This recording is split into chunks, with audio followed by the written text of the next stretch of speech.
Hello friends, welcome to प्रिया की पाठशाला। I hope आप सब अच्छे होंगे। तो हम पढ़ रहे हैं डीएलएड 4th सेमेस्टर की इंग्लिश, जिसमें ये हमारा पहला चैप्टर है, जिसमें हमको पढ़ना है डिफरेंट अप्रोचेज एंड मेथड के बारे में। कल हमने क्या पढ़ा था?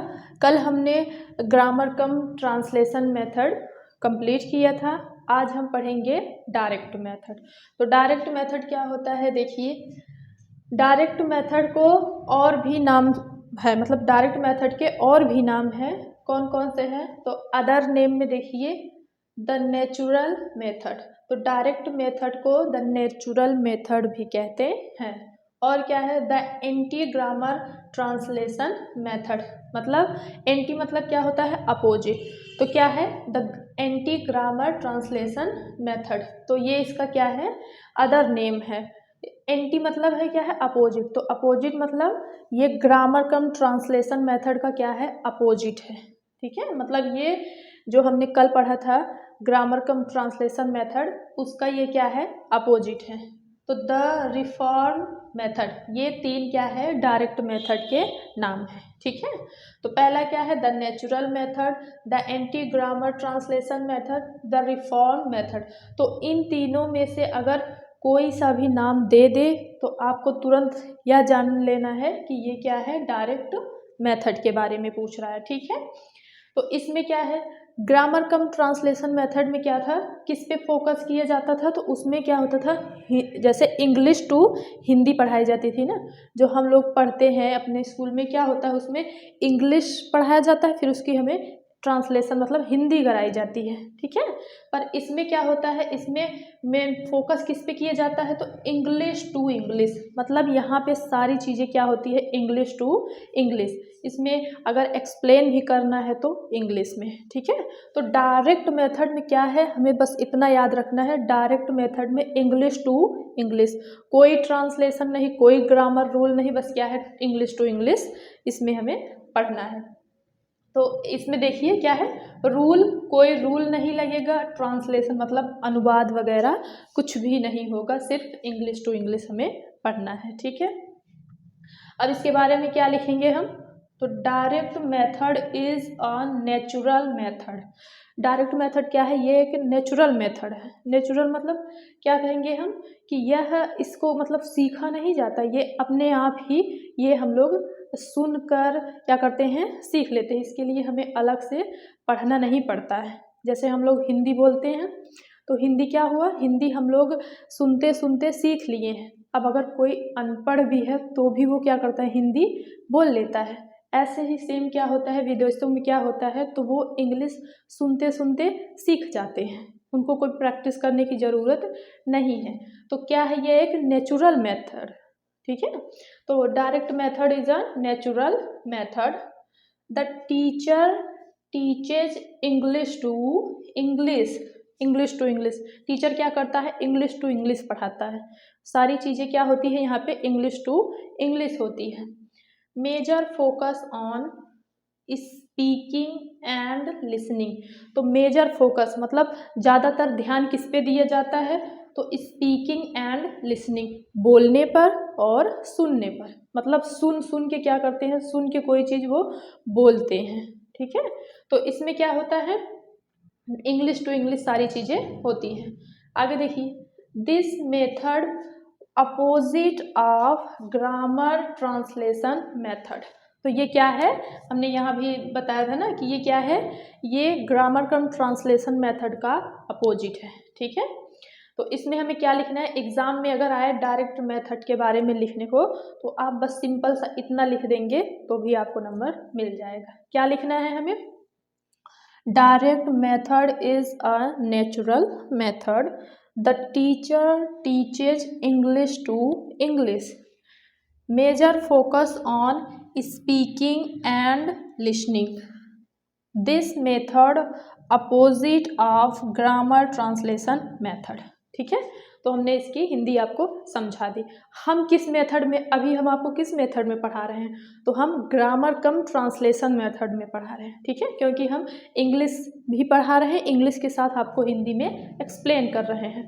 पर डायरेक्ट मेथड में क्या होता है, यहाँ पे हिंदी नहीं होती है, यहाँ पे हर चीज़ क्या होता है, इंग्लिश टू इंग्लिश होती है। तो देखिए क्या है, डेवलप्ड बाई, यानी इसकी खोज किसने की थी, तो डेवलप्ड बाई मैक्समिलियन बर्लिट्ज। एग्जाम में अगर पूछ सकता है ना एक नंबर में कि डायरेक्ट मेथड की खोज किसने की, तो आप लिख दीजिएगा मैक्समिलियन बर्लिट्ज ने, ठीक। तो अब हम आगे क्या देखेंगे कि इसके मेरिट्स या फिर डिमेरिट, मतलब एडवांटेज और डिसएडवांटेज देखेंगे, ठीक है। डिसएडवांटेज मतलब नुकसान, एडवांटेज मतलब लाभ। तो इसके क्या फ़ायदे हैं और क्या नुकसान है, ये अब हम आगे देखेंगे, ठीक है। तो इसको हम हटा दे रहे हैं। आगे देखिए, merits and advantage of direct method, मतलब अगर मेरिट्स बोले या फिर एडवांटेज बोले, दोनों में से कोई सा भी आ जाए तो आप समझ जाइए कि ये क्या पूछ रहा है, उसके लाभ, ठीक है। तो मेरिट्स या फिर एडवांटेजेस ऑफ डायरेक्ट मेथड, तो डायरेक्ट मेथड के लाभ क्या हैं। पहला देखिए, गिव्स फ्लुएंसी ऑफ स्पीच, मतलब ये क्या देता है, बोलने में फ्लुएंसी देता है। इंग्लिश की बात कर रहे हैं ना, तो इंग्लिश में क्या है, ये बातचीत करने में फ्लुएंसी देता है, रफ्तार देता है, ठीक है। डायरेक्ट मेथड, अगर आप हर चीज़ इंग्लिश टू इंग्लिश कर रहे हैं तो आप क्या करेंगे, इंग्लिश में अच्छे से बोलने लगेंगे। तो क्या करता है, गिव्स फ्लुएंसी ऑफ स्पीच। आगे देखिए, makes understanding of English easier, तो ये इंग्लिश को क्या करता है, अंडरस्टैंडिंग मतलब समझने में आसान बनाता है। तो ये मेथड इंग्लिश को समझने में आसान बनाता है।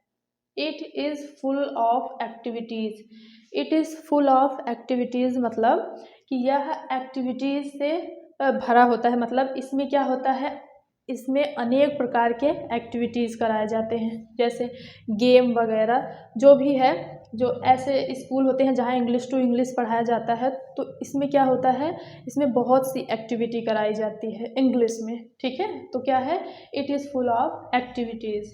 It is a natural method of teaching English, यह क्या है, इंग्लिश पढ़ाने का नेचुरल मेथड है। पांचवा क्या है, major focus on oral work, major focus on oral work, इसका मतलब क्या है कि इसमें क्या किया जाता है, ओरल वर्क पर ज़्यादा फोकस किया जाता है, ओरल, ठीक है। तो क्या है, gives fluency of speech, makes understanding of English easier, it is full of activities, it is a natural method of teaching English, major focus on oral work. इसको आप मेरिट्स में भी डाल सकते हैं, डीमेरिट यानी एडवांटेज में भी ये लाइन आप लिख सकते हैं और डिसएडवांटेज में भी आप ये लाइन लिख सकते हैं, ठीक है। तो ये हैं इसके लाभ, डायरेक्ट मेथड के लाभ। अब हम आगे पढ़ेंगे डायरेक्ट मेथड की हानियाँ क्या है, यानी डीमेरिट या फिर डिसएडवांटेज, ठीक है। तो चलिए देखते हैं, इसको हम हटा रहे हैं। देखिए, demerits and disadvantage of direct method, तो डायरेक्ट मेथड के हमें क्या पढ़ना है, हानियाँ पढ़नी है। तो इसके हानियाँ क्या है, तो पहला देखिए, not focus on reading and writing, मतलब इसमें रीडिंग यानी पढ़ने और लिखने पर फोकस नहीं किया जाता है। क्या लिखे थे इससे पहले कि मेजर मतलब more focus on oral work, ठीक है। तो not focus on reading and writing मतलब ओरल वर्क पे ज़्यादा फोकस किया जाता है, रीडिंग एंड राइटिंग पर नहीं, ठीक है। मतलब इसमें सुनने और बोलने पर ज़्यादा ध्यान दिया जाता है। जैसे कोई चीज़ सुनकर, तो ओरल ही सुने होंगे ना, ओरल ही सुने होंगे, कोई बोलता है उससे सुनकर वो क्या करता है, सीख लेता है, बोलने लगता है, ठीक है। तो इसमें क्या है, रीडिंग एंड राइटिंग मतलब लिखने और पढ़ने पर फोकस नहीं किया जाता है, सिर्फ क्या किया जाता है, ओरल वर्क यानी सुनकर और मतलब सुनने और बोलने पर ज़्यादा फोकस किया जाता है। फिर क्या है आगे देखिए, difficult at the primary stage, मतलब क्या है कि ये क्या है, डिफ़िकल्ट है। किसके लिए? तो प्राइमरी स्टेज के जो बच्चे हैं, जो प्राइमरी स्टेज के बच्चे हैं उनके लिए ये क्या है, बहुत ही ज़्यादा डिफ़िकल्ट है। This method is not appointed in Indian school. क्या है?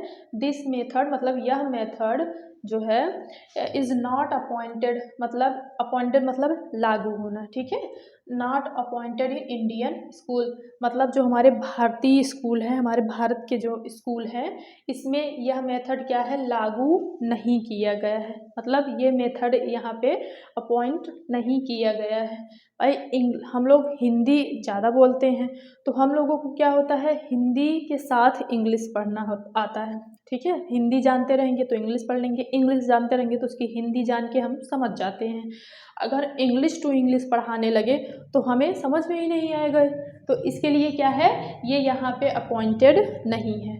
तो क्या है इसके डीमेरिट्स देखिए, तो not focus on reading and writing, difficult at the primary stage, this method is not appointed in Indian school. ठीक है, तो आप इतना 3-4 इतनी लाइन अगर लिख दे रहे हैं डीमेरिट या फिर डिसएडवांटेज पर, तो आपको नंबर पूरा मिल जाएगा। ठीक है, तो आई होप आपको डायरेक्ट मेथड अच्छे से समझ में आया होगा। कल हमने ग्रामर कम ट्रांसलेशन मेथड देखा था, आज हमने डायरेक्ट मेथड को पढ़ा। तो आई होप आपको ये क्लास अच्छी लगी हो। तो मिलते हैं नेक्स्ट वीडियो में नेक्स्ट टॉपिक के साथ। तब तक के लिए टाटा, बाय बाय, नमस्ते।